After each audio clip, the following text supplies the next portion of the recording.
Control is now investigating over a dozen dead animals found on 16th Street Saturday morning, and Channel 6 is helping them get answers. Our very own Andrew Moore was in Waco today. Andrew, what do authorities know so far?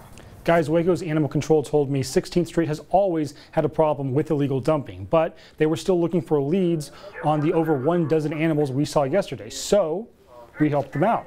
Sunday, I spoke with a group called Central Texas Lost and Found Pets at the scene, and they showed me the many decomposing bodies, including the pit bull in the Rosemound Cemetery. It turns out that dog had a chip.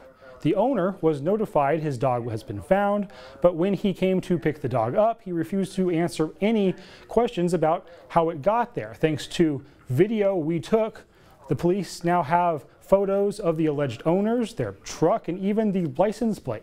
Animal Services spokesman Luis Leda says he needs a lot more people to come forward with information because building a case is not easy.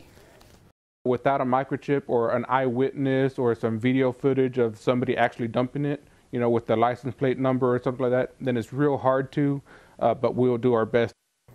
Leda told me they've also seen a lot of trash or furniture being dumped in that area on 16th Street. If you see any dumping or any suspicious vehicles, please call Waco PD or Animal Control right away, guys.